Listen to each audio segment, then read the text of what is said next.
welcome to my podcast, Andrea TLC, in which TLC stands for The Life Coach. I am your host, Andrea. Thank you for joining me here today. Today, I would like to talk about a topic that is both powerful and transformative, and that is self-compassion. Have you ever noticed how hard we can be on ourselves? We often extend kindness and compassion to our friends and loved ones, but when it comes to us, we're quick to criticize and judge. Today, we're going to change that narrative by exploring what self-compassion is and how we can cultivate it into our daily lives. Self-compassion involves treating ourselves with the same kindness, understanding, and care that we would offer to a good friend. It's about recognizing that we're human, that makes mistakes, and that we are deserving of forgiveness and empathy. Let's break it down into 3 key components. All right, number 1, self-kindness. Self-kindness is about being gentle to ourselves when we fail to make mistakes. Let's break it down into 3 key components. Number 1, self-kindness.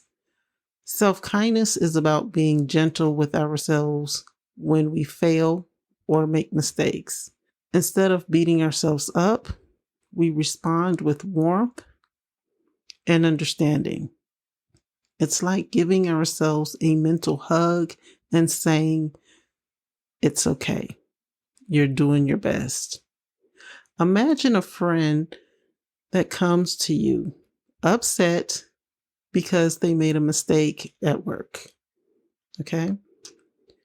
Would you tell them that they're a failure? Of course not. You'll probably reassure them, help them see the bigger picture, and encourage them to learn from the experience. Well, now let's apply that same approach to yourself.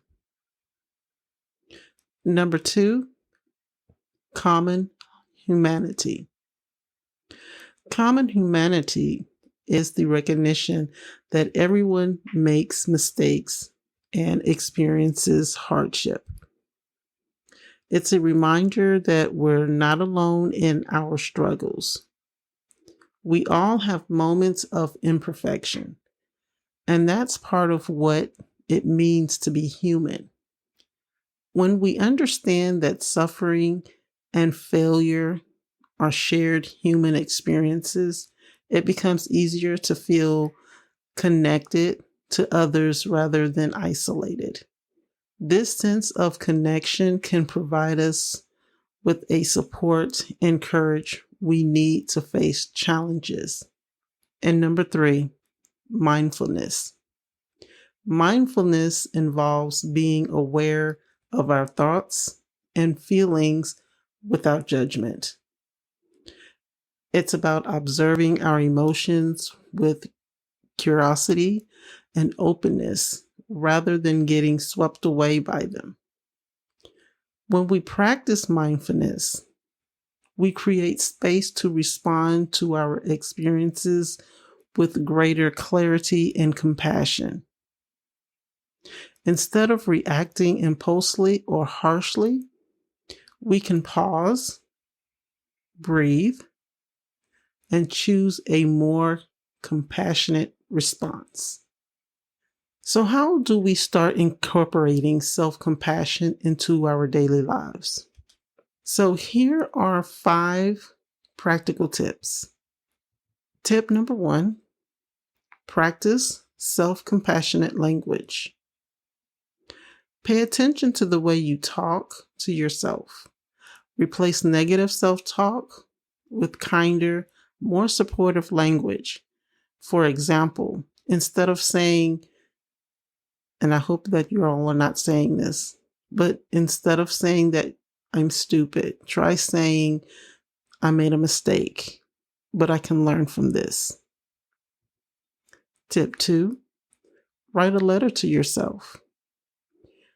Take some time to write a letter to yourself as if you were writing to a friend who is struggling. Offer words of comfort, encouragement, and understanding. This exercise can help shift your perspective and cultivate a more compassionate mindset. Tip 3, engage in self-care activities. Self-compassion isn't just about mental or emotional support. It's also about taking care of your physical well-being. Make time for activities that nourish and rejuvenate you. Whether it's going for a walk, reading a book, or just taking a relaxing bath. Okay? Tip number 4, reflect on your common humanity. When you're feeling down or critical of yourself, remind yourself that you are not alone. Think about the countless others who have faced similar challenges and find solace in the shared human experiences. Tip 5, practice mindfulness meditation. Mindfulness meditation can be a powerful tool for cultivating self-compassion. Set aside a few moments each day to sit quietly. Focus on your breathing and observe your thoughts and feelings with kindness and curiosity. Remember, self-compassion is a practice. It may feel awkward or uncomfortable at first, but with time and consistency, it can become a natural and transformative part of your life. So the next time you catch yourself being self-critical or judgmental, take a deep breath, remind yourself of your common humanity, and choose a more compassionate response. Thank you for joining me here on Andrea TLC. I hope you found these insights and tips helpful on this journey of self-compassion. Until next time, peace, love, and light.